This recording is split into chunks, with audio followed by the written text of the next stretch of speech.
All right, ladies and gentlemen, we are going to get started. Thank you so much for joining us tonight for the first of our, actually this afternoon, pardon, joining us this afternoon for our first session with the Art of Diplomacy 2016. We are so excited to be able to work with VIBE and with the Rocky Mountain Ballet Theater again this year to bring this wonderful program back to you. I'm going to introduce our wonderful moderator for the session, Barbara Kustra. Barbara is the Suzanne and Bruce Crocker Director of the Montana Museum of Arts and Culture. She also hosts the Wednesday Morning Classics program on Montana Public Radio. Today's program will be recorded by Missoula Community Access Television. This recording is done as part of their media assistance grant that they have given to the Mansfield Center. If you would like more information, please visit mcat.org. Barbara, I'll turn it over to you. Thank you so much. Welcome, everyone. I'm so pleased to have been asked by Charlene Campbell to my left to moderate today's discussion. She, of course, is the artistic director of the Rocky Mountain Ballet Theater. And this is going to be a very special discussion, I have no doubt. And the stories we're going to hear will be inspiring. It's really wonderful to be part of VIBE this year and their efforts to build cultural and diplomatic bridges through art and through all the arts. At the Montana Museum of Art and Culture, we collect, preserve, and celebrate art that expresses the spirit of the American West and how it connects to the larger world. We are both a university and a state museum, and we present exhibitions and educational programs that explore local, regional, and global themes. We love programs like this where we tie art, history, diplomacy, dance, music, and much more topics of international interest together, working with other organizations. Our permanent collection of art boasts nearly 11,000 treasures, and it is truly international in nature. We invite you to visit our galleries right across the hall from us here in this building during VIBE. We're currently presenting present tense prints from the collections of Jordan D. Schnitzer and his family foundation. And this features works by a number of important contemporary artists whose works feature the use of words, of symbols, of language, and marks. We've heard from viewers that it reminds them of being back in New York City or some other urban center somewhere in the world, and we're delighted by that. And we're thankful to Mr. Schnitzer for loaning us these excellent pieces of art.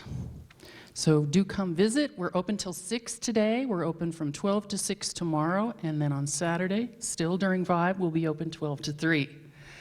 And also, since today's session focuses on women, I want you to know that our next exhibition, which will open on January 26th, later this month, and will be on view through May 27th, will specially feature women artists in Montana. It's called Intimate Wests, Women Artists in Montana, 1880 to 1944, and will feature women artists from our state.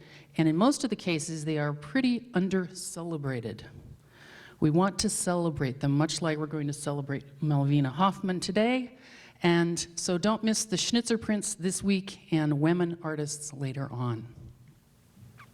I want to thank our very special guest, Dee Dee Hoffman, for bringing the beautiful works of art with her for our display today and allowing us to create a temporary exhibition of works by Malvina Hoffman, Dee Dee's husband's great aunt, correct? Correct. Okay.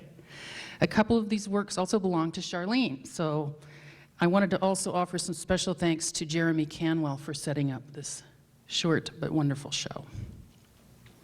I had the privilege in my career, before becoming an arts administrator, to be a professional musician.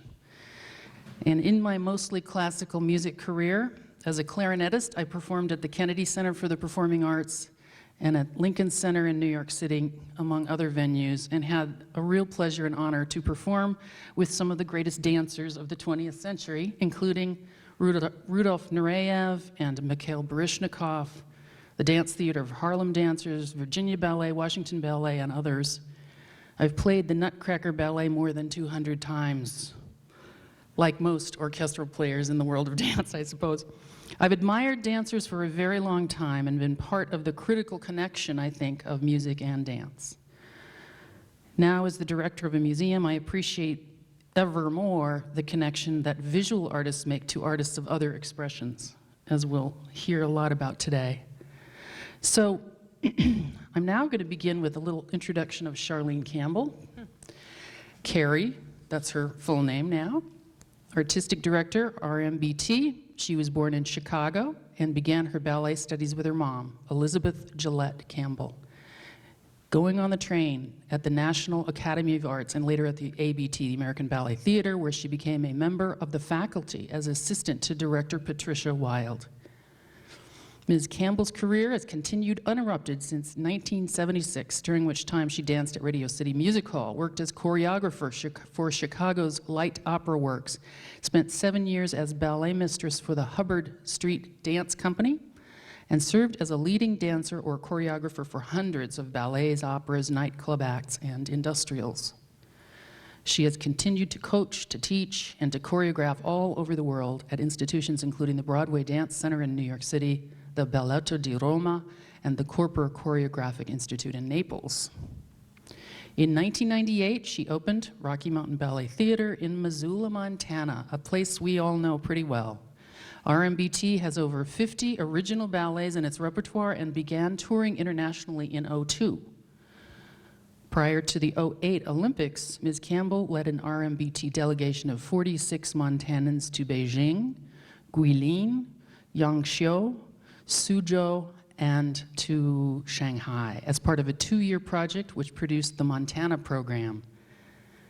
She also proctored masterclasses at the National Ballet of China, and following the tour, accepted an invitation to return to China in October of '08 to participate in the Beijing Dance Academy International Ballet Competition. That's a lot of syllables.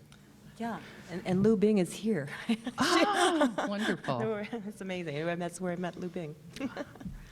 And she served there as a master teacher and coach. Dee Dee Hoffman. She's a writer and Malvina Hoffman's biographer. She's been writing since she was a young girl and is presently working as a copywriter and content manager for an insurance company in Florida, right? She majored in English at the University of Florida and also graduated with an MBA. She was awarded Distinguished Alumni in 2016 from South Plantation High School for marketing and journalism. Her manuscript, Malvina Hoffman Headhunter, is awaiting publication. She first saw Malvina Hoffman's work when she began dating her now husband, Chip Hoffman, Malvina's great-nephew. An art lover, Dee Dee could not believe she had never heard of America's Rodin, a woman who was a household name at her death in 1966.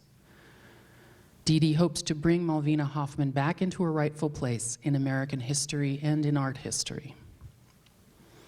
An integral part of Malvina's story is her relationship with ballerina Anna Pavlova, who was muse to the artist, and I think I'll leave it at that since you're going to talk a lot about that.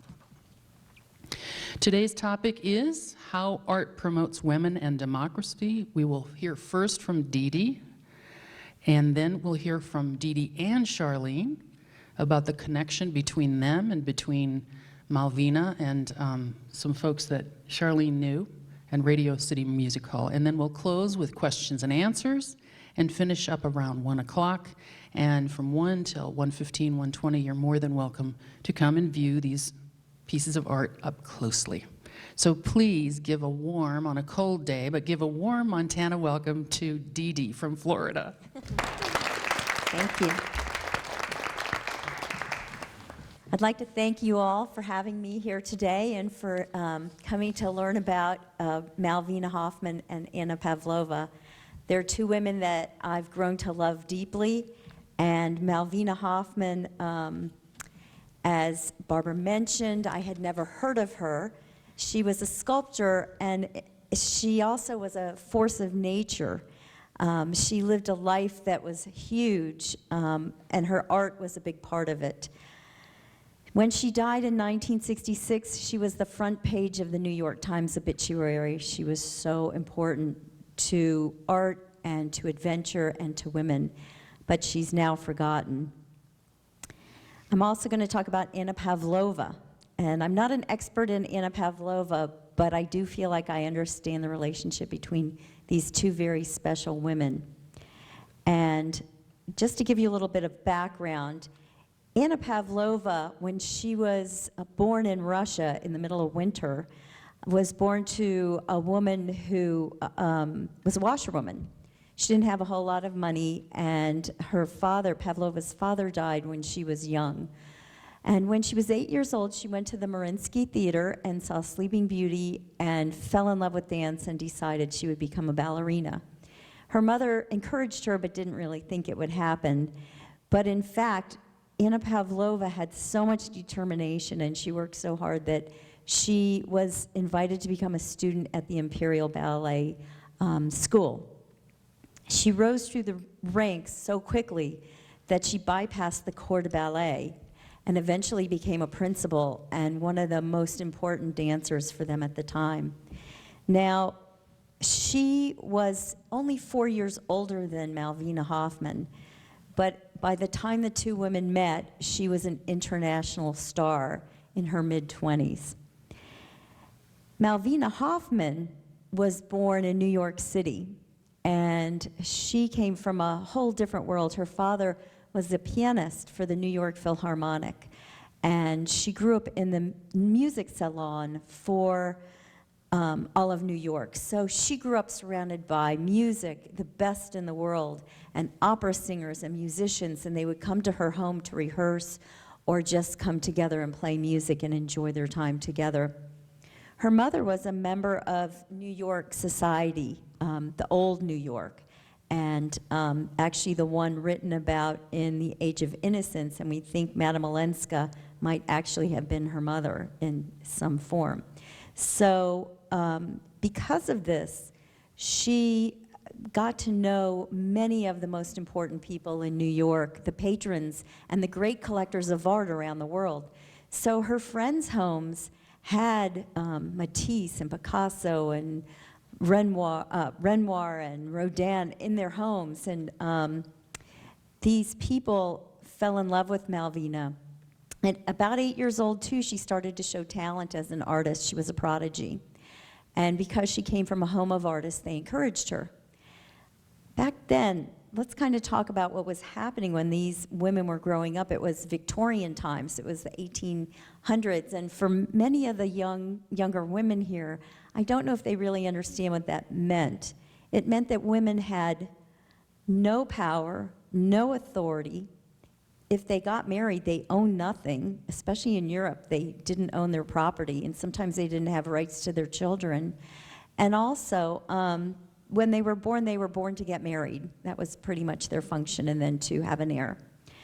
So Malvina began working as a young artist, and when she was 13 years old, a very important person in her life died and had committed suicide.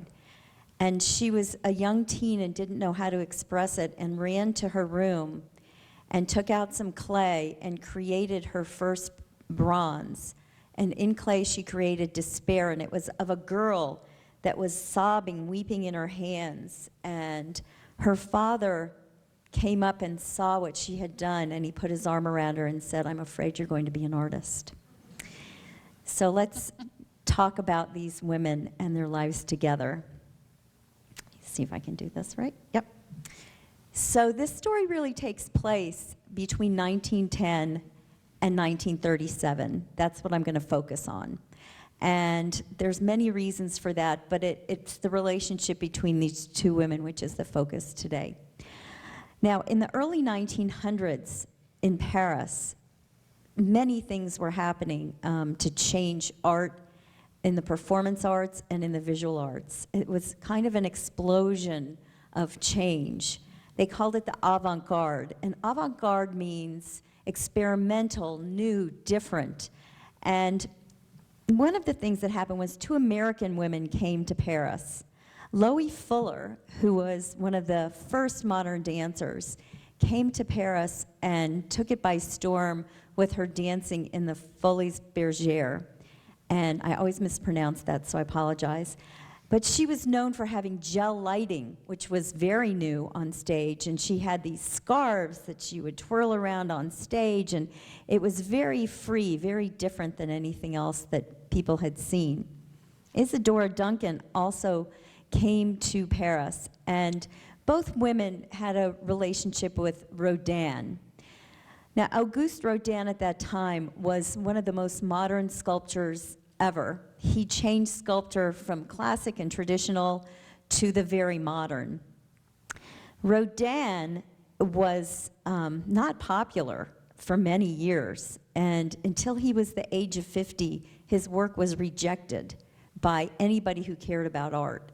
And because of this, determination to create what he wanted, he didn't really worry about other people thought about him. He just did his own thing. And eventually he became known for his sculpture, which was very different than anything.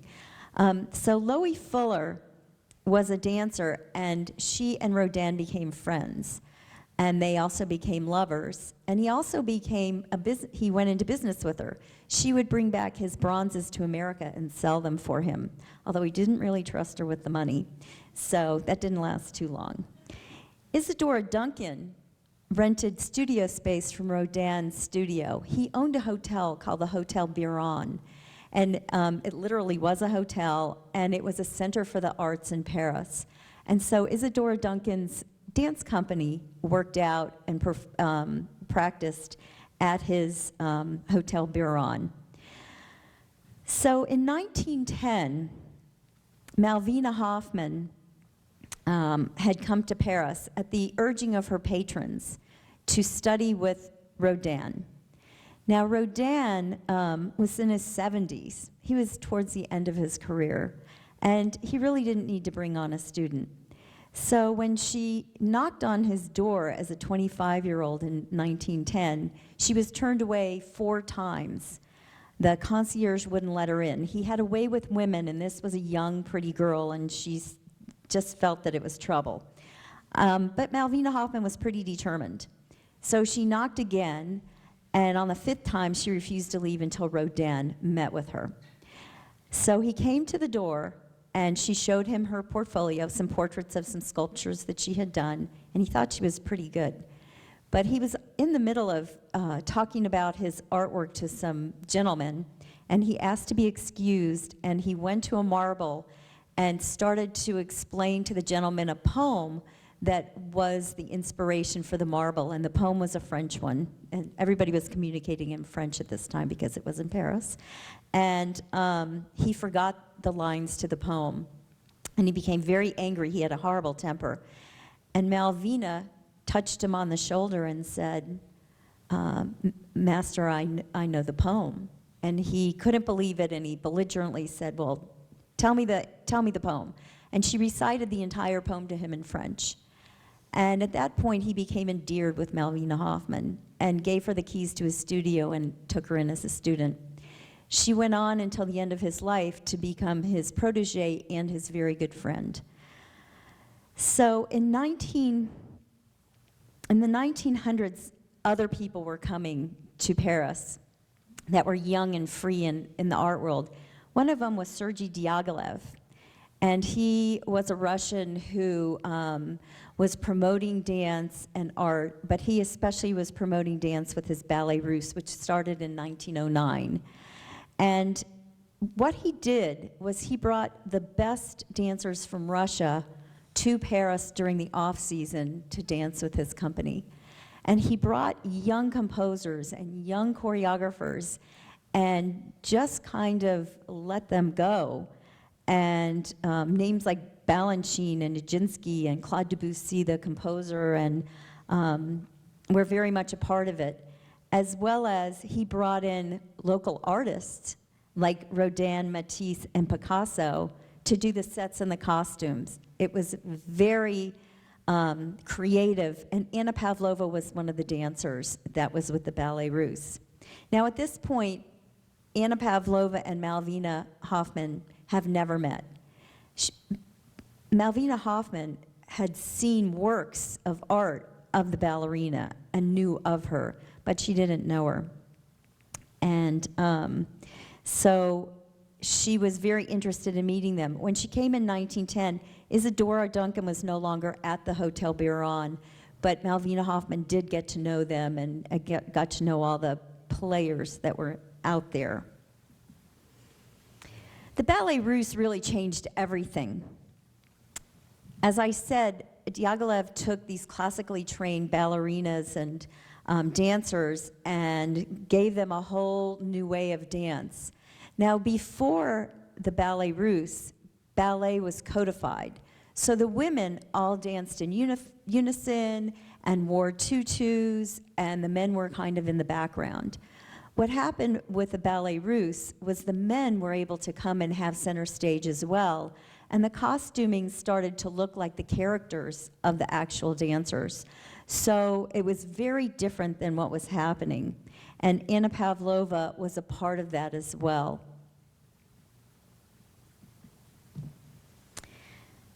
In this slide, you can see Nijinsky in L'après-midi du Faun, and actually, this is a study of Nijinsky, but Malvina Hoffman had not met him. She was doing it from what she had seen. And Malvina did Nijinsky from the Ballet Russe, but it's interesting to hear the story of this particular ballet because it expressed clearly what was happening in dance and the performing arts. Claude Debussy created the score to this. And what happened was it was such a modern score that historians say that that was the line in the sand when music went from classic to modern. And Nijinsky choreographed the ballet, and it was about a faun who was flirting with three nymphs on stage, and the nymphs, rather than doing the same thing, some were flirting with them, one was shy, one was very bold. And as you can see from his costume, he barely has any costume on at all. So the costumes were really changing, and when one of the fauns dropped her, one of the nymphs, pardon me, dropped her scarf on stage, the faun picked up the scarf and went back to his lair and made love to it on stage. Well, Paris went crazy. It was a huge scandal. And they were closing down Diaghilev because not only was what he was wearing scandalous, but his performance was obscene, according to the locals. So Sergei Diaghilev went to Rodin and said, please help me write a letter to Le Figaro and tell them how great this ballet is. So Rodin, who, loved women and thought it was wonderful, so he wrote a letter stating just that he thought it was fabulous. And he was explicit as to what Nijinsky was doing on stage. Well, now Paris went even more crazy, but they turned their anger towards Rodin. The L'après-midi du Faun ballet was kind of forgotten by the press, and so Diaghilev was allowed to continue his Ballet Russe. Rodin took a lot of heat for that, though. It was really bad. Anna Pavlova was a long way from the Imperial Ballet when she was dancing with the Ballet Russe. And one of the dances that she did was the Bacchanale. And a Bacchanale is where you have gleeful joy and frivolity, and it's a lot of sexual innuendo and very playful. In 1910, when Malvina Hoffman came to Paris, she saw Anna Pavlova dance the Bacchanale on stage in London when she was visiting with her mother. And explosions went off in her head. She'd never seen such power controlled and expressed as if a feather was on stage. And it blew her away. And this is what she said in her diary. For 2 nights, I've been out of my mind during the performances of Russian dancing by the unapproachable miracles Pavlova and Mordkin. It was at that moment that Anna Pavlova becomes her muse. Now, a muse is, I don't know if you all know what a muse is, but a muse is inspiration. And a muse is more than that even. It's actually a force of nature. It pushes the person that they are inspiring to become obsessed with them and to do everything in relationship to them. And I can say that because Malvina Hoffman was my muse, is my muse, and literally a day doesn't go by where she's not in the forefront of my mind that I need to be doing something related to her. And Anna Pavlova was that to Malvina Hoffman. During this time, Malvina Hoffman had not met Pavlova, and she was still studying with Rodin. She would be in Paris in the summers and New York at her studio in the winters. So while she was studying with Rodin, she began creating in bronze dance. When she first saw Pavlova do the Bacchanal, she actually went to every performance after that and stood at the standing room only crowds, pushed her way to the front with her sketch pad in hand and drew and drew and drew. So she really had immediately become obsessed.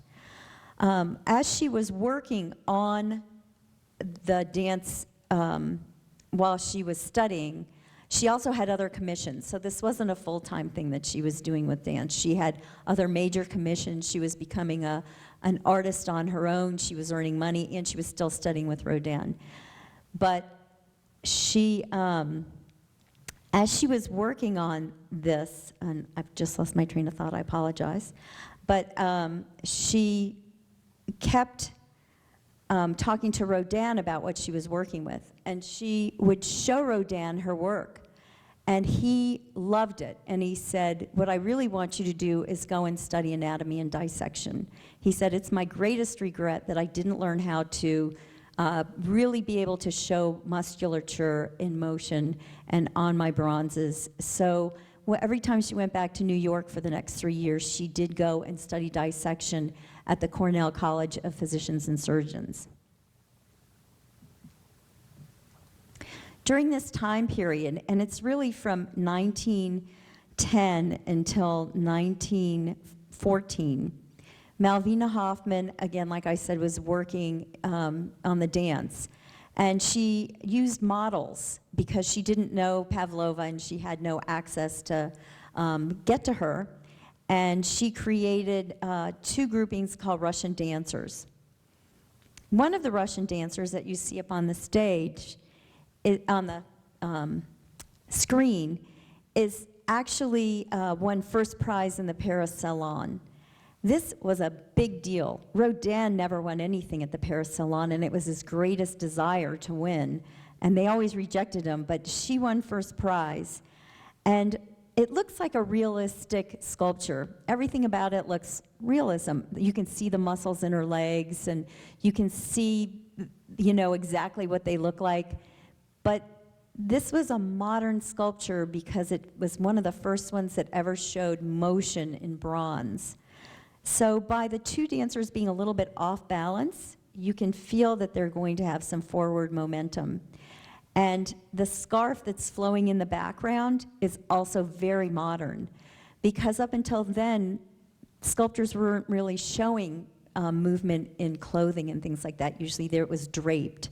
Usually when you saw any kind of dancers in bronze, they were posing rather than moving.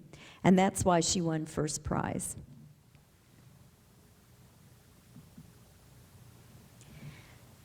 So Malvina kept doing her thing, and Anna Pavlova now, between the years 1909 and 1914, was coming through a lot of changes of her own. She was dancing with the Ballet Russe, and Diaghilev didn't want her to dance the Dying Swan, which was her signature movement. And because of that, she was getting a little annoyed because she wanted to have more control over what she was doing. And when she saw Isadora Duncan had her own company, it was the first time that she had the audacity to believe that she too could have a company. And by 1911, she had started her own dance company, which, let's remember, this is before women had the right to vote. This is when women didn't really work. Back then, men ran the companies, and they made all the decisions. So all of a sudden, you've got this young girl, she's not even 30, and she's having to manage a company of dancers. She has to deal with the receipts. She has to make sure they're all dancing, or else they're going to leave her and find another place to dance so they can earn a living. So this young woman takes on a dance company. And as she's going to New York to perform in 1914, one of Malvina's patrons, Mr. and Mrs. Otto Kahn, happened to let her know that Pavlova was coming. Now, Mr. Kahn was the chairman of the New York Opera House, which is where she was going to be performing. So Mrs. Kahn came up with a plan. She decided to have a tea and invite Pavlova to meet Malvina Hoffman. And she was even more clever because she took Malvina's bronzes and put them around the room so that when Pavlova was sitting there, she was looking at bronzes of herself that Malvina Hoffman had done. It wasn't where they became best friends. It was an introduction. And Anna Pavlova was a little reticent because Malvina Hoffman was sitting in the room with her muse and pretty intense about her reaction to it. So this is what she said in her diary. The fragile, pallid sprite comes into the room, dressed in black, with fiery, flashing eyes, quick, unexpected movements, nervous, breathless French conversation, simple, real, inspired from within, a child of nature, a great artist. This is at once evident. I watch her as a panther might crouch in a thicket and watch a bird. Every gesture records its line on my sensitive plate. From now on, I must become a reel to register endless fleeting impressions and characteristic movements. So as you can see, Malvina Hoffman was really happy to see her and meet her. But I think Pavlova was maybe a little off-put. Pavlova was very protective of her image. Because she ran her own company and she was promoting herself, she wouldn't let anything go out into the world that she hadn't personally approved. She liked Hoffman's bronzes enough that she gave her 2 weeks of backstage passes. And Malvina spent those 2 weeks. Every second that the ballet was dancing, she was backstage. But not only was she studying the dance, but she was also drawing the sets and the lighting, and she was working on trying to memorize the choreography. In fact, even in her diary, she's got writings in Russian, so she's trying to learn Russian. So the two women are starting to talk backstage a little bit and get to know each other. Malvina Hoffman said this, I prowl about the shadows, keeping out of the way, but taking it all in, the air, the expectance. The scene shifting goes to my head like wine. The music and the dance thrill me. The beauty of the accidental groups, the tiny precious pictures made by her as she hesitates behind the wings to rub her toes in rosin and powder her neck. Here's one of the images of Pavlova. I'm sure you've all have seen it. She would actually cut down the shoe, the ballet shoe, to a point, so that in photographs it looked like she was on a point. And so everything she did had purpose, and it was to create an impression that she was flawless. And I think it worked. So during those 2 weeks, the two women really did become friends. Pavlova realized that Malvina Hoffman was just as serious about her art as she was about her ballet. And in fact, she realized that Malvina Hoffman was self-employed. The two women during this time, 1914, were self-employed women and having to make a living. And they talked about that. They talked about everything. And Malvina Hoffman writes this, La Muse and I have many exciting moments of discussion, posing, criticism, instruction and dancing, the history of toe pointing, poise, rhythm, etc., etc. One of the things that Pavlova did best was tell Malvina how to make her drawings better. And Malvina, being an artist and wanting to grow, took her criticism very seriously. She wanted to get it right, and Pavlova wanted her to get it right. So it was a really good collaboration. Malvina drew thousands of pictures while she was doing this, really legitimately thousands. And she lamented in her diaries, oh, to have the power to draw swift, clean, expressive lines. Degas could immortalize these scenes, but I must make 1,000. Now, I don't know if Degas could do it in a few lines, but Malvina felt he could. So she was feeling that she wasn't quite up to snuff at this point and wanted to work even harder to get better.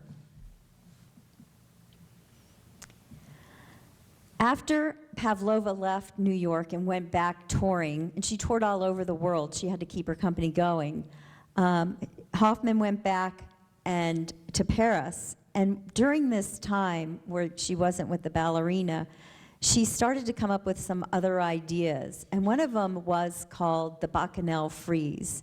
And it was a bas-relief frieze of the Bacchanal dance. And a bas-relief frieze, I'm sure you've seen them in stone, on buildings many times on the side of the building, they'll show a story that's done into the stone. And Malvina wanted to show the dance in clay of the Bacchanal. And so she showed her ideas to Rodin. And this is what Rodin said about it. "There, that is beautiful. There is great quality in it. It has something of antiquity. There is nothing more beautiful than that. Look, the outlines are drawn and felt like the decorations on a Greek vase. It is very well done. Strive to feel in your frieze the rain sense of decoration in black and white, and you will succeed in creating a thing of real beauty." Oh, you can't see the bottom of the slide. I apologize. So that was in 1914, all of that happened. In August 1914, something else happened while Malvina Hoffman was in France. She was actually working with Rodin at the Hotel Biron, cataloging all of his works with him. Because when he had it willed that when he passed, that the state of France would take over all of his works and it would become the Musée Rodin. So today's Musée Rodin is the Hotel Biron, and Malvina was helping him catalog all of his works. In August, World War I came to Paris. Germany had declared war on Russia, and the French allies got involved, and they were mobilizing and coming into France. At that point, the city gates were closed, and everybody had to evacuate. But Rodin was told by the military that he needed to hide all of his work in the basement of the Biron Hotel. Malvina Hoffman helped him. She got some military people to help her find 6 strong men, and in several days they were able to hide all of his marbles and his bronzes and all of his work in the basement. And she did mention that the last time he saw them, when he all pushed together in the basement, rather than being shown as his legacy as a museum, he felt defeated and was crying and knew that the end of his life was near. It wasn't as he had planned. So they waited too long, Hoffman and her mother, to get out of Europe. All of the ships sailing from France were now stuck, were all full, and she couldn't get out. So they went to England and they asked Pavlova for help. They went to her Ivy House at Hampstead Heath. And Pavlova decided to smuggle Hoffman and her mother to America.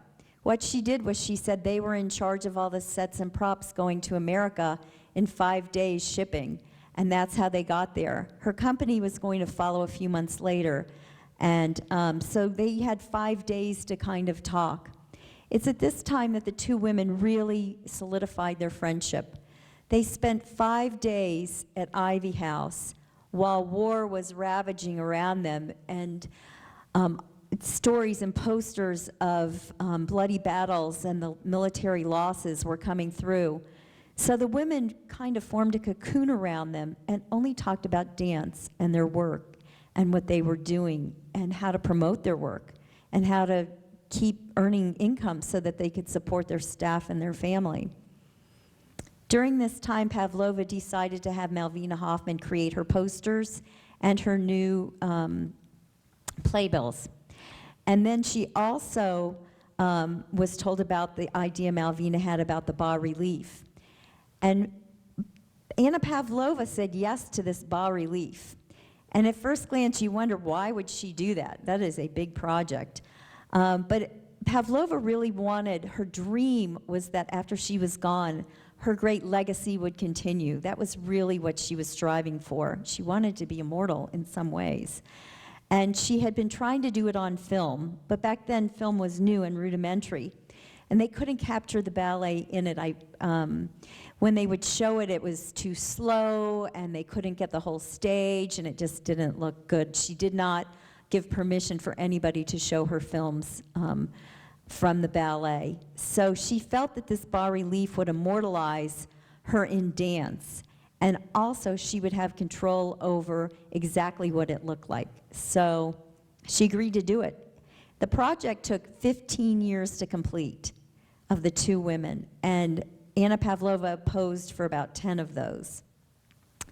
So during those 5 days, they actually began working on the drawings, and the two women together were doing what they do. Anna Pavlova was posing and doing dances and being very serious about how to get new posters and programs, and Malvina Hoffman was artist, taking it all in. So why the Bacchanal out of all the dances that Pavlova did? Janice Connor, who was the curator of the Malvina Hoffman estate at her death, believed that it was probably choreographed by Michael Fokine for Pavlova and Mordkin's appearance at a charity gala in the Paris Opera after the Ballet Russe first season in 1909. It was an erotic pas de deux, and it was wildly popular with audiences everywhere. In fact, Carl Van Vechten, who was the critic for the New York Times, said that in this pas de deux, Pavlova and Mordkin swept the audience almost literally out of their chairs, and Pavlova danced the Bacchanal with childlike glee. And probably one of the reasons why people weren't offended by it, like they were with L'Après-Midi du Faun, is because she did do it with such childlike glee that even though it was very sexual, it was done in a light, kind of a silly way. So it took a little bit of the edge off of it. Before the ship sailed to America, the two women got to work. And Malvina Hoffman didn't think that there would be another moment. It was almost too much for her to believe. And she said in her diary, "This sudden chance of a lifetime to catch a living, fluttering piece of antique beauty and have it willing, keen, sympathetic, responsive, my God, she can never know the relief to my soul. The long sufferer for desire gratified. She dances about the room, whirls, falls, and then tries again the Bacchanal poses. I rearrange the groups in the frieze, plan new ones, and study as if a vision before me should, for only one glance before the veil should fall, should disappear." So she took that time with Pavlova very seriously and wasn't really sure if they'd ever get together again. This is one of the program covers that Malvina Hoffman created for Pavlova, and it was used as a playbill, and they would just change the dates and the times. But as you can see, Pavlova again with this gorgeous photograph of her that's absolutely perfect. We know Malvina Hoffman created this program because the Bacchanal frieze is actually going through the name Pavlova, and Malvina Hoffman's copyright is underneath the frieze. So we do know that she did create this program for her. So let's talk about the war, because it was a big part of their lives, and it really was instrumental in some of the things that they had to do to keep going on. Anna Pavlova and her company hadn't left yet. It was many months before they were able to leave. She was a Russian citizen still, so she had to get papers so she could leave London. She couldn't go back to Russia. Russia was at war, and she couldn't have her ballet company dancing in Europe anymore because there was no work. So now Pavlova had to worry about how are my dancers going to earn a living. And so she set up schedules all over the world. She went to South America, she went to Asia, she went to India, she went to Australia, she went to New Zealand. And this was beginning in 1914. There were no planes, and there weren't a whole lot of roads. So the travel was difficult, and she was a woman doing all of this. So it was pretty profound. Malvina Hoffman did get back to New York, and she joined the Red Cross. Her sister was the head of the New York Red Cross, and Malvina became a translator. Now, although the U.S. was not at war at this time, the Red Cross was working with their allies in Europe, and so Malvina Hoffman was a translator and would take any messages that came from Europe that were in French and translate them. She also learned how to drive an ambulance, and she got a certificate that showed that she could take apart an ambulance and put it back together, which was pretty amazing. During this time, she had some very large commissions that she was working on, and she also was still working on the dance. One day, she heard somebody yelling her name, Malvinushka, up the stairs to her third-floor studio, and Anna Pavlova came running up the stairs with an armful of flowers, and they began work again on the Bacchanal. Now, they also did some other poses, not just the Bacchanal, and one of them was La Gavotte. And I'm very excited because we've got a nude study and also the bronze of La Gavotte. But we also have, thanks to Charlene, a photograph of Anna Pavlova actually posing in La Gavotte. So please take some time and look at that, because for me, it's very exciting to be able to see the ballerina and the two bronzes together. The two women spent a great deal of time together, and as Pavlova was performing on stage, Malvina would go and draw in the green room. She would come and pose during rehearsals. After rehearsals, after performances, Pavlova would go to her studio and work even late into the morning. And many times she brought some of the other dancers with her, including some of the male ballet dancers as well. So there was something about being able to pose that was very relaxing and calming for the ballerina.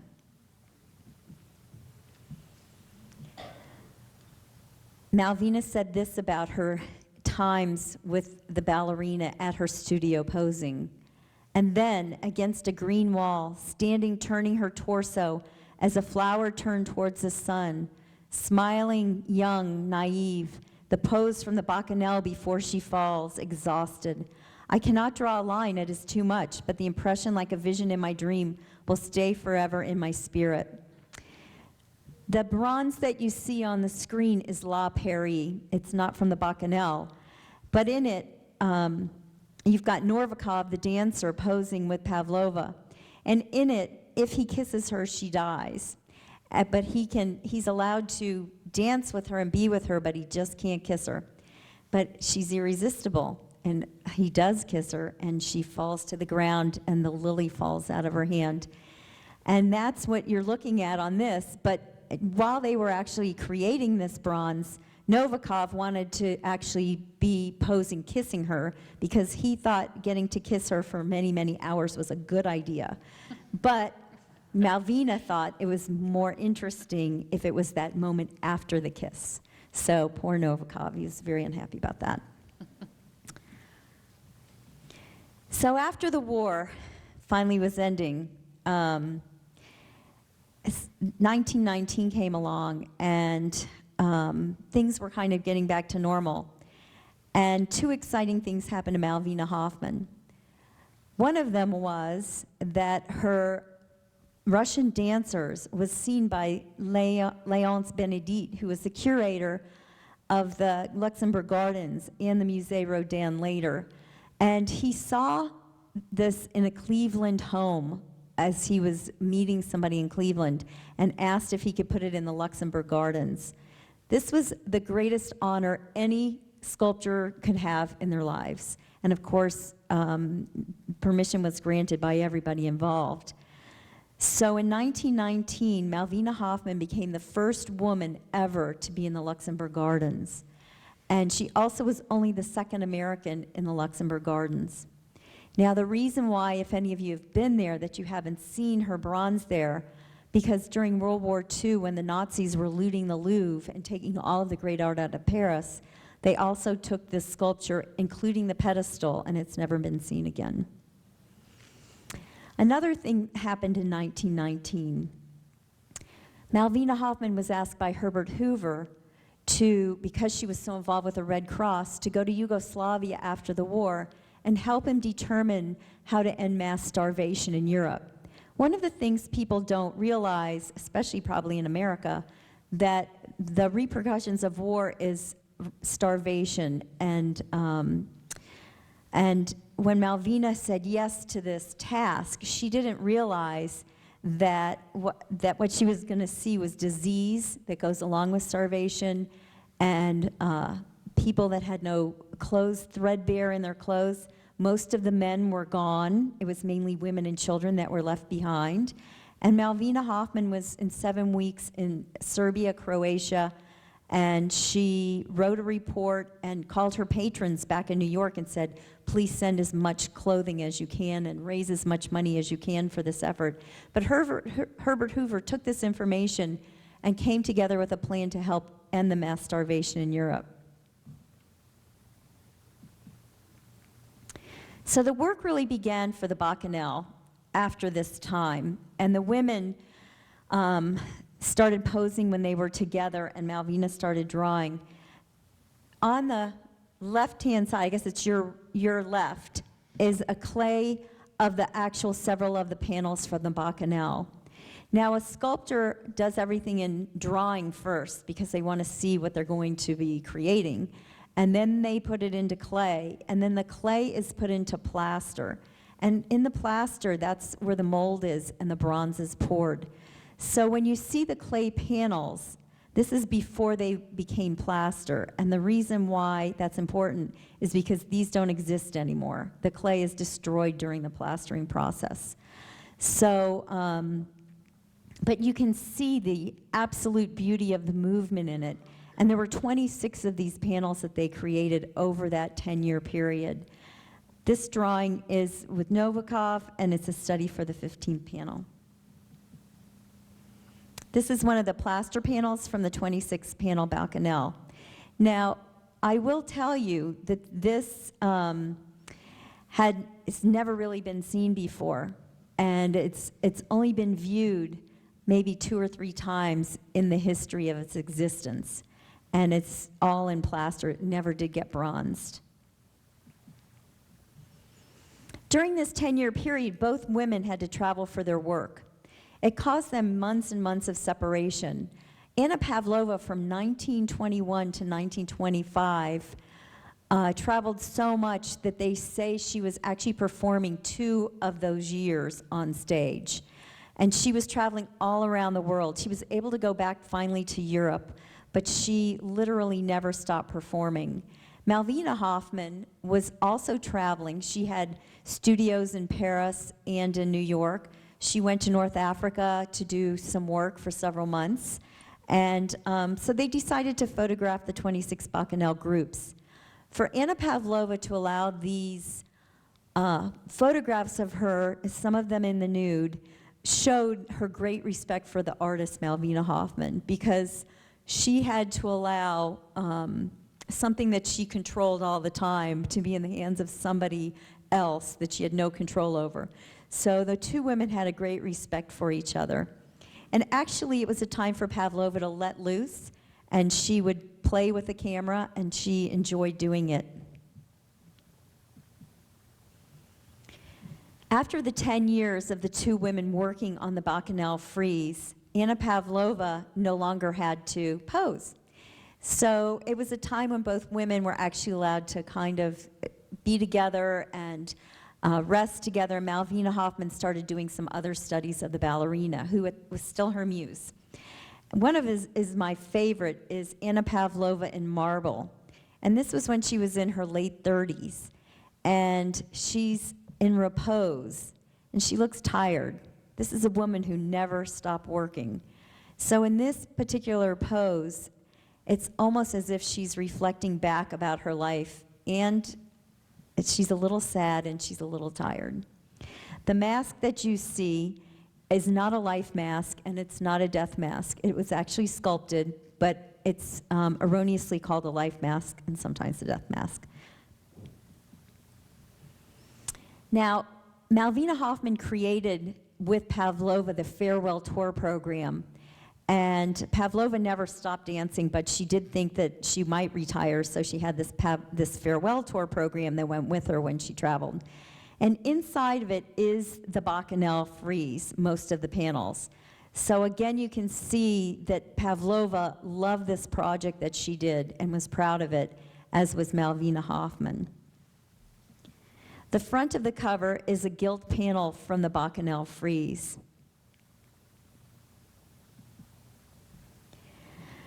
The two women also now are able to spend some time together as friends, and Paul Warburg was one of the patrons of Malvina Hoffman, and he had an estate in New York, and he had cottages there. And in 1924, Anna Pavlova and Victor Dondre, her manager, who later became her husband, and Malvina Hoffman and her fiancé, Sam Grimson, who later became her husband, spent couple of summers together just resting. It was very playful.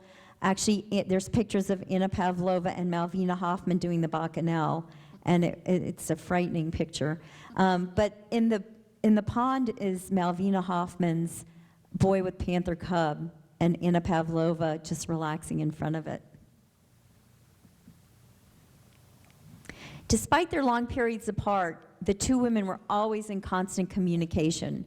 And they wrote in French, and they sent telegrams and letters. The telegram that you see is actually Anna Pavlova in 1919. She's stuck in Buenos Aires, and the Russian Revolution is happening, and the United States won't let her in because she's a Russian citizen. But she has her dance company, and she needs to be able to work because she has overhead.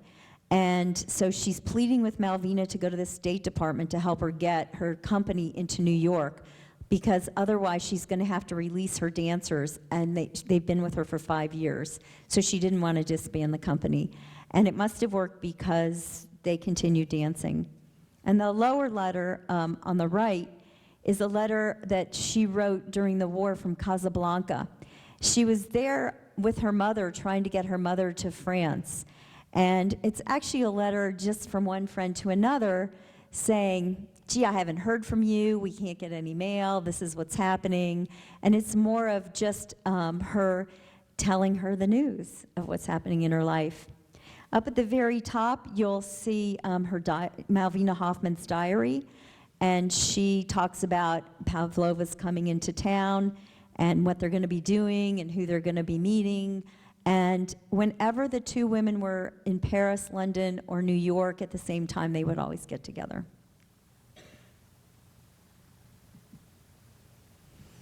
Now, both women traveled, as I said, all over the world.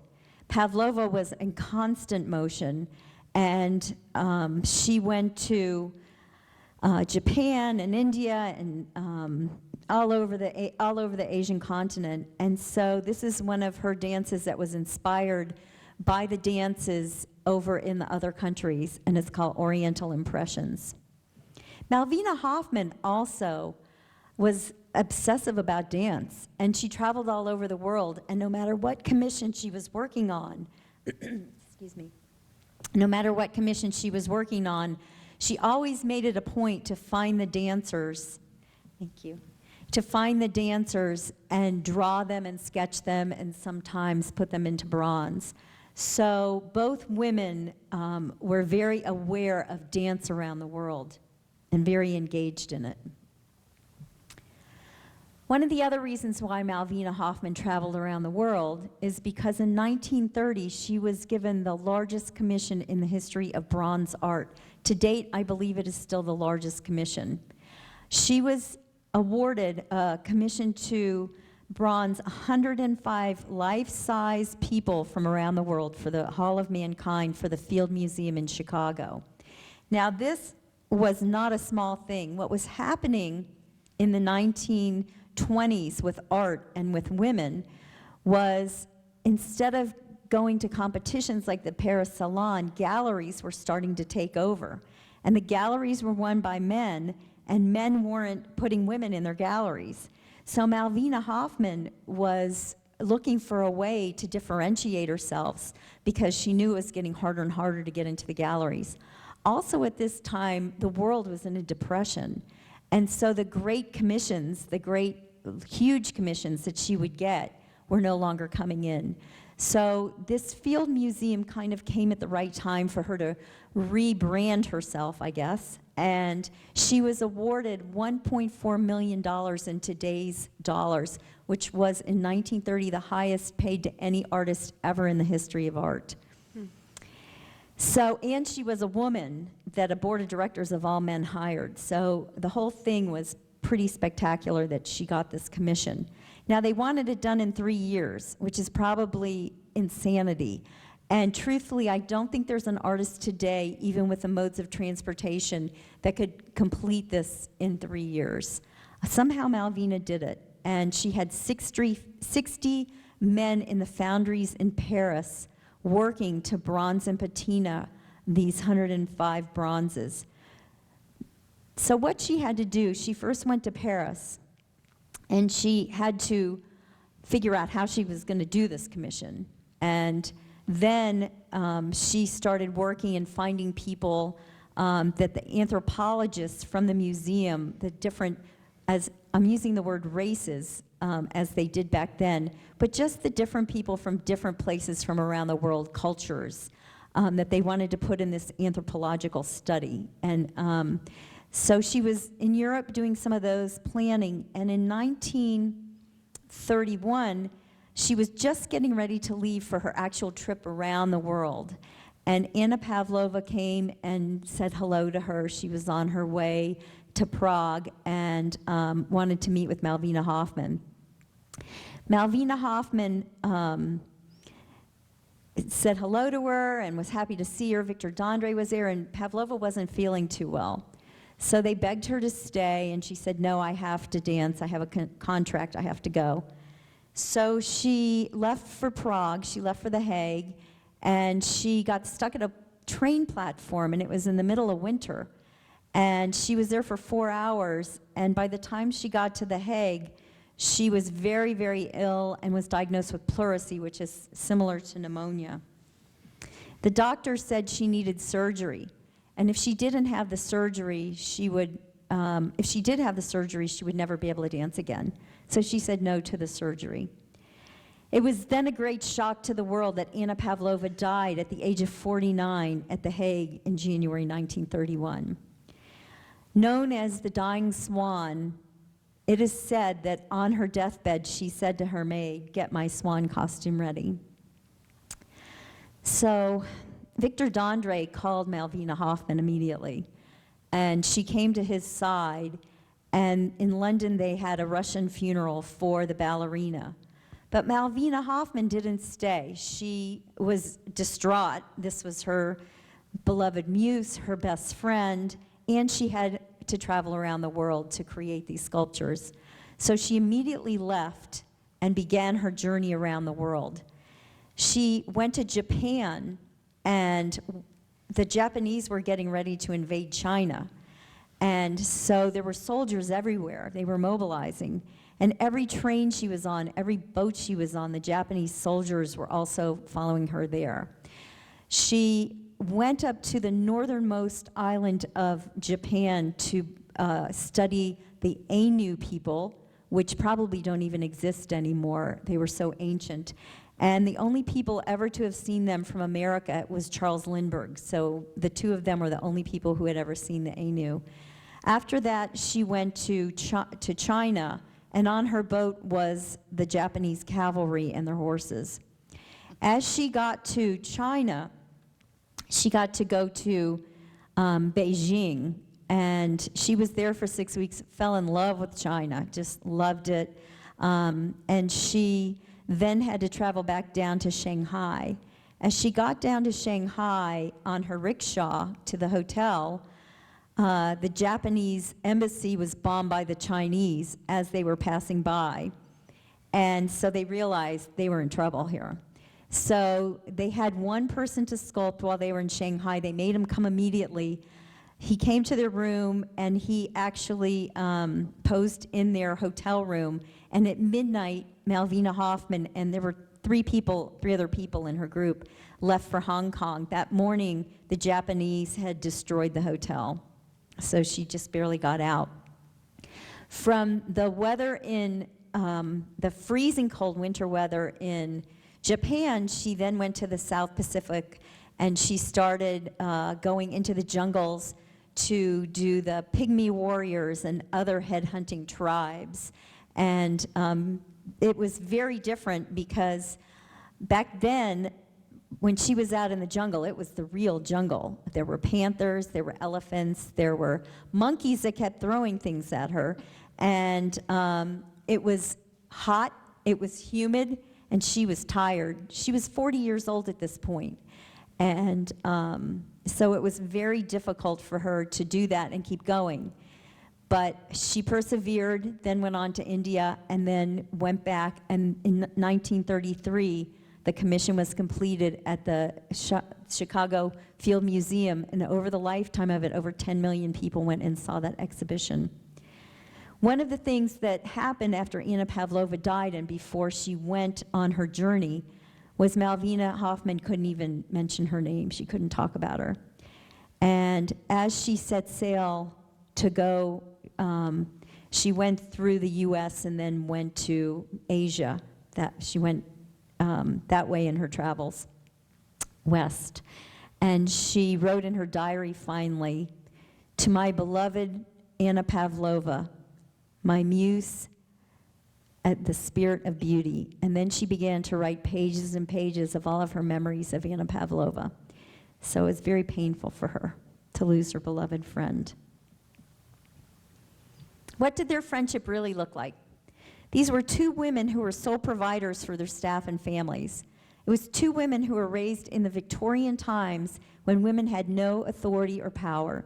It was two women who worked together to promote their art and business. Both women were driven in their work. They demanded perfection. Hoffman's drive to create motion in bronze was inspired by the ballerina, who had an equal desire to perfect art through her dance. Art inspired both of them, but they expressed it in different forms. They planned and worked together to increase their receipts and increase their sales. They were always thinking about business throughout their friendship. I call them BFFs, best friends forever. Finally, after the Field Museum Commission was over, and it lasted, there was still work to do, so it lasted about another 2 years. Malvina Hoffman was able to put her efforts into some other types of things.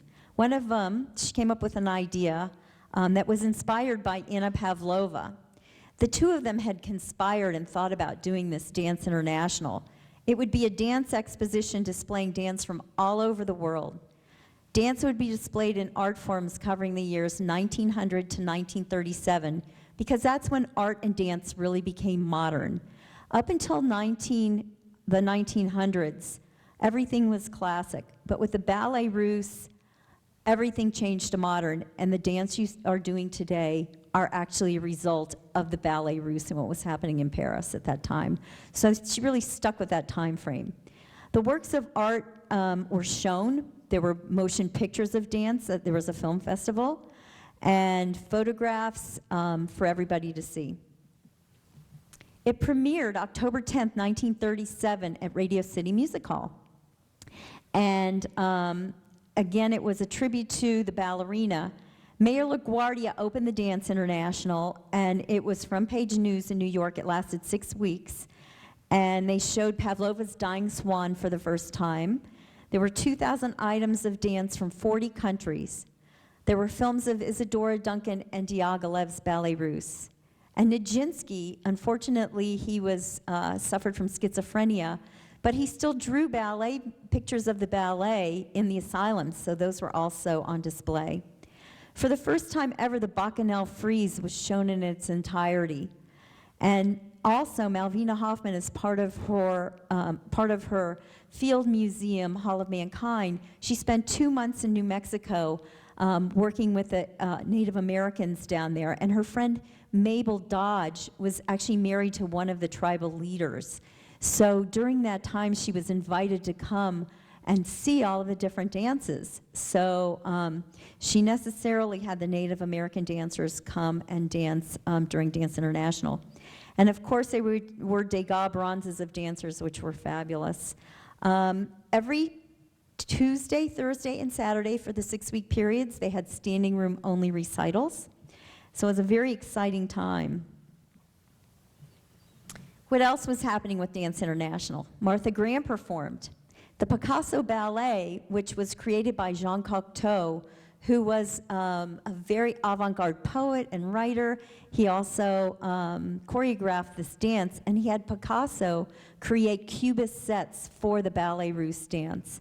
And they did show it in its entirety during this Dance International. Most of the events were sold out, as I said, and it overflowed to Rockefeller Center. This was Hoffman's tribute to Anna Pavlova, and it fulfilled a dream the two of them had shared, because they studied dance from all over the world, and they knew that it was important. In fact, Malvina Hoffman said this: "The purpose of our effort is an educational one. We're seeking not simply to encourage friendly competition in art, but to bring together the different countries in some fundamental harmony of thought and interest." Here's a picture of some of the dancers from it, and you'll also see Ruth St. Denis in the front, Martha Graham, Paul Whiteman, and Doris Humphrey are in the front row. And I do want to take a moment at this time to say it's not lost on me that I am here at Vibe because Charlene called me about a picture she had from Malvina Hoffman and wanted to know a little bit more about the picture. And she didn't know about Dance International, I don't think, and I didn't know about Vibe. And as I started working on this program, it became clear to me that Vibe is the same tribute to Anna Pavlova that Malvina Hoffman was creating. This is what these two women dreamed about would happen with dance, that it would bridge the gap of the whole world and show that dance could bring people together. And so I feel very honored to be here, and I think that there's a higher level connection why I'm here. Just really very moved by the whole thing. So Dance International was such a great success that the New York City World's Fair invited Malvina Hoffman to create a colossal, as you can see it's colossal, fountain and dedicated to international dance. So it shows many different dances from around the world on the cylinder, and it was so thought out that the reflecting pool at the bottom at night would show the entire cylinder on it, so you could see it reflecting in its entirety. It was the focal point of the World's Fair. No matter where you walked, you had to walk by it. When the World's Fair was over, the city of New York didn't know what to do with it, so they demolished it, and it became rubble, and now it is a sidewalk in New York. That is a true story. Terrible. So these two women, I love them both, and they are, I wish they both were known for not only their great art, but just for who they were as important people and women in history, in women's history, in art history. And both of them traveled during a time which travel was not only extremely difficult, it was almost impossible. These women were not going on the grand tour and drinking champagne. They were traveling with people behind them that they were responsible for. They had to be financially responsible for the outcome of their travels. And it was so unusual that Malvina Hoffman actually did her Hall of Mankind travels around the world, that every newspaper in whatever city or town she was in, major city, they were writing about it because nobody had ever done anything like that before. Both women were focused on dance during their travels, Pavlova as the dancer and Malvina as a witness to dance and a sculptor. Both were business women before women could even vote. So just imagine how many glass ceilings that they shattered. I will say that they were well aware of the suffragette movement going on, and Malvina was asked to participate in the suffragette movement by Ida Sedgwick Proper, I'm getting that wrong, I'm so sorry. Ida Sedgwick Proper, who was an artist and head of pretty much running the United States suffragette movement. But Malvina felt that it distracted from her work. She went to a couple meetings and said, you know what, it's more important for me to do my work and be successful at my work. So she fought for women's rights that way because she actually had to earn a living to support her family and staff. I also wanted to show, this is Mongolian dancer. When she was in China, she was sick in bed. She hadn't rested enough and got very sick. And so these dancers came to her room dressed with peacock feather hats and danced around the room. And this particular fellow would grab Malvina's hand and would smile and say, "Mama sick, mama sick, mama sick." So she fell in love with him and created this bronze, and it's won many awards. It's absolutely beautiful. In 1937, right before Dance International, Malvina Hoffman was given the greatest award a woman could achieve at the time by the American Women's Association. It was the gold medal for eminent achievement. And nobody knows who's going to win it when they're about to award it. And in the audience were Pearl Buck, Georgia O'Keeffe, and a past winner had been Amelia Earhart. And Malvina Hoffman was given the award by her friend Pearl S. Buck. And Malvina Hoffman had this to say when she received it. "We believe that the way to world peace is through the shared vision of beauty or awakened sense of universal impulses beneath the various forms of artistic expression." And I feel that Vibe USA also has the same beliefs, if I'm not mistaken. And I'm very proud to be here, and it's been an honor to introduce you to Malvina Hoffman. And please tell everybody you know about this amazing artist, because I don't want her to be forgotten anymore. I'd like her to be in her rightful place in history. And the bronzes and the drawings that you see here were all part of the 10-year period that they worked on the Bacchanal frieze together. Thank you.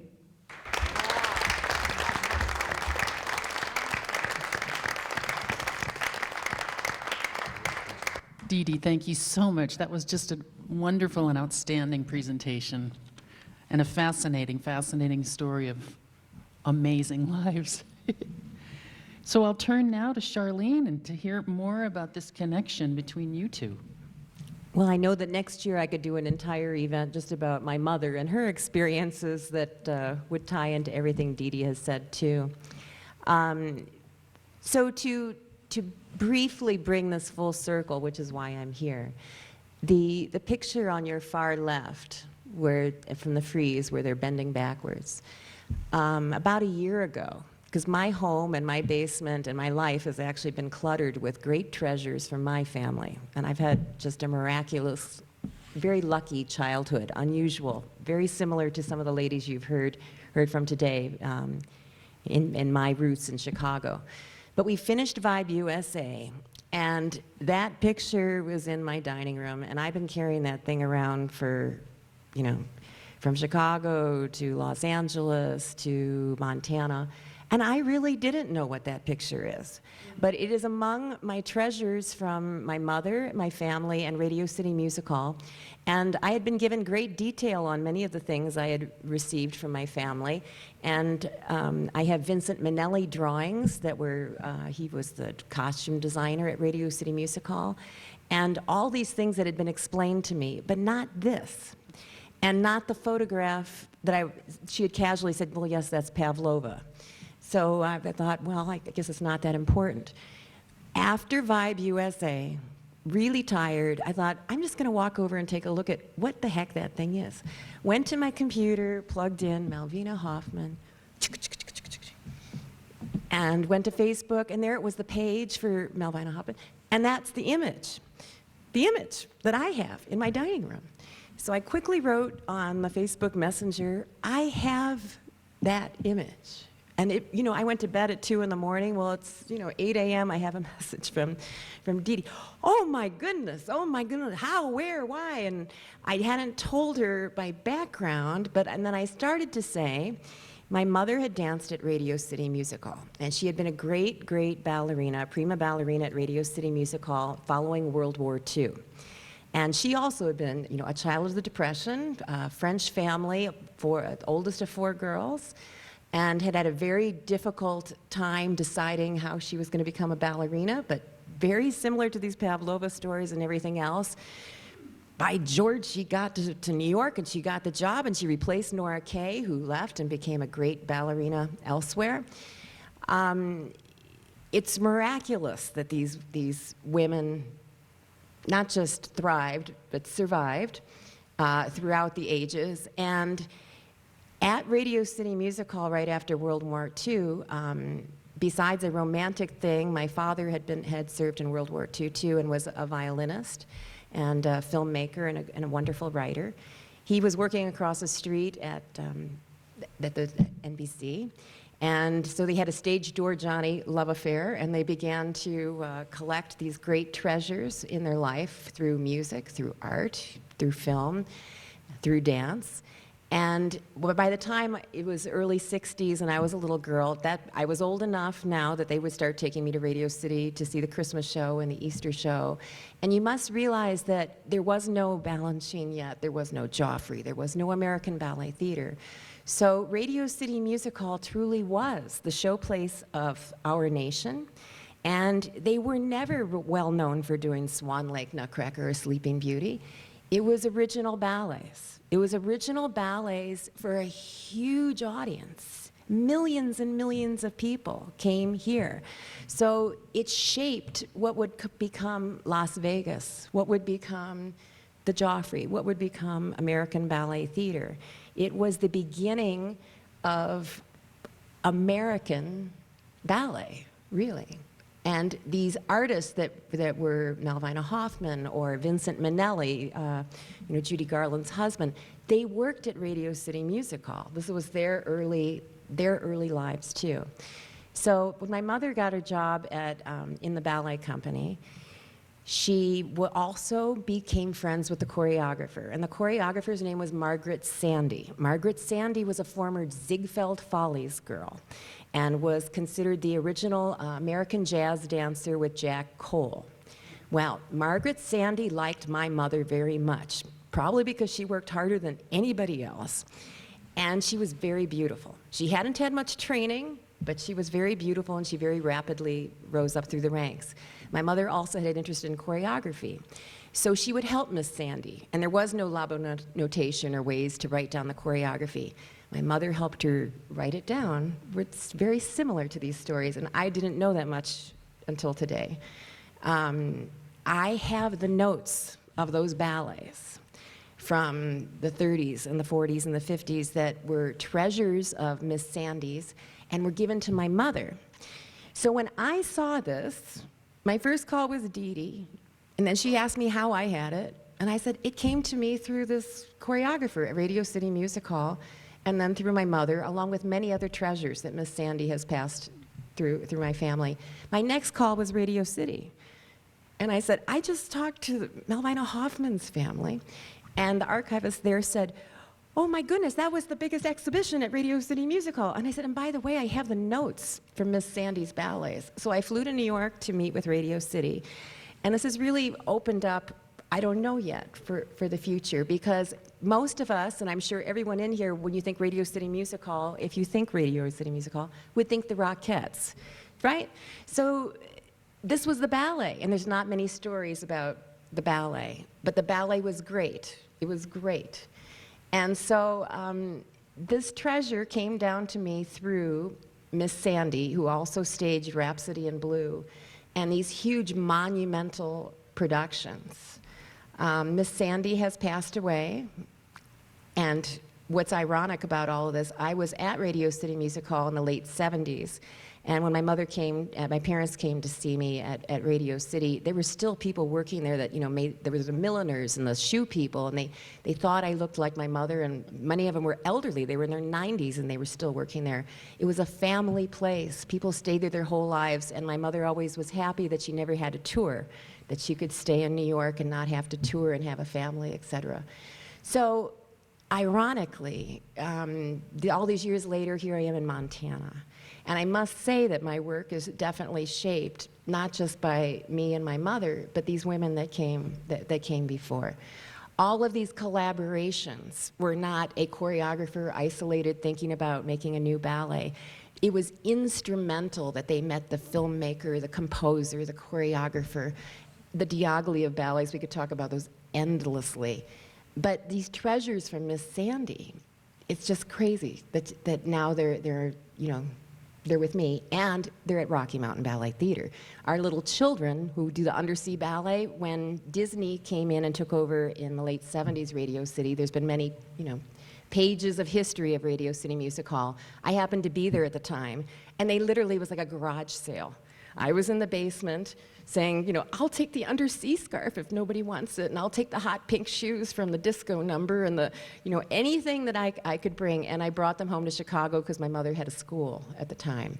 And then here I've come to Montana, and I've brought some of those treasures with me too. So New York is New York, right? It's New York for the United States.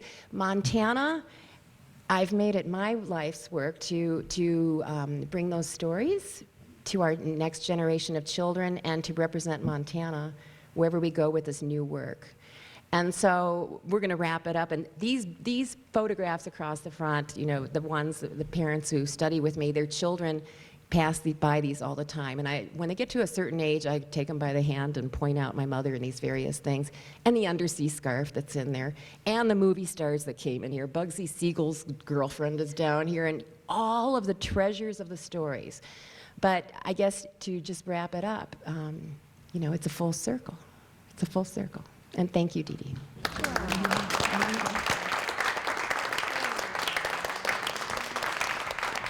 We literally have about 2 minutes for questions. If you really need to leave at 1 sharp and we go a minute over, please don't hesitate to go ahead and leave if you have your schedule to keep. But I'd love to allow for a couple questions. This has been a fascinating morning into the afternoon. Anybody have one? Yes. I just have one question. Did the Ballet Russe ever perform in the United States? Because one of the stories from my family was my father's younger brother had danced with the Ballet Russe. And of course, by the time I knew him, he was a much older man, and I never thought to ask him about that the few times I actually met him. Did everyone hear the question all right? Yes, and do you live in Missoula, or are you visiting for Vibe? No, I live in Superior, but I Okay. So among my treasures at home, I have all these Ballet Russe programs. Yes, and I think they did travel here. I'll just get them out, but they're all in English, and my mother had them all autographed from all the great dancers. I think that in the 30s, my Right. father was born in 1914, and Walter was his younger brother, so I would think maybe, so I was thinking mid to late. I think they did. I'll bring them in. I mean, and there's Chagall's drawings all over. Everything is just layered with art. I mean, I don't know that he was ever a principal dancer, I just don't know that much, but it was just always something, he lived in New York, and we grew up in Massachusetts, but I just always heard that he had danced with the Right. And last year we had Patricia Wilde here, who danced with the Ballet Russe, and so, I'll call Pat and ask her. Dee Dee, question. I missed the very beginning of this. Are you associated to Malvina, or how did you come about? Thank you for asking. Thank you for asking. My husband is Malvina Hoffman's great nephew. The way I learned about him was when we first started dating, I went to his home, and it was filled with these magnificent bronzes. And I couldn't believe how gorgeous they were. And he told me her name, and I'd never heard of her. And I felt that I knew art history, but I couldn't believe that I never heard of her. And so that's how I began to study her. And like Anna Pavlova to Malvina Hoffman is my muse. So she just is with me all the time. Thank you. Where are all the life-size figures from the Hall of Mankind now? Are they still? They're still at the Field Museum, and in fact, they brought 50 of them up in January for a retrospective. And but they put it all the way in the back. It was so hard to get to that I don't even know how people could find it. What happened with the Field of Man was in the 1960s. The civil rights movement came to Chicago, especially. It was very loud, and the Black Panthers said that it was a racist exhibition. And so the Field Museum, instead of saying, no, that's not what it was an anthropological, it's ethnological, and look at these bronzes, they're magnificent. They hid all of the sculptures in the basement, and they've been there for 40 years. And so they brought 50 of them out, and they still tiptoe around the conversation. They won't have a real conversation about it. But Malvina Hoffman loved these people. And I think it's important for me to say that Anna Pavlova and Malvina Hoffman felt that everybody in the world was one, especially Malvina Hoffman. She writes about it. She thinks we all come from the same source. And in her bronzes is the humanity, which makes them so beautiful. You know, each and every one of them had a name, and they were all important to her. And actually, when the Field Museum hid these bronzes because they were afraid of people calling it racist, and now if you look at Malvina Hoffman, it'll say racist next to her name, which just drives me crazy. I'm trying to change that story. The Malcolm X College actually took 20 of them and had them on display for, I don't know, about 20 years because they were so beautiful. So that's what happened to them, and now they're back buried again in the Field Museum basement. One last question? Thank you. Anybody? Well, thank you all so much for coming, and thank you to our guest speakers today. Beautiful job. Thank you. Thank you.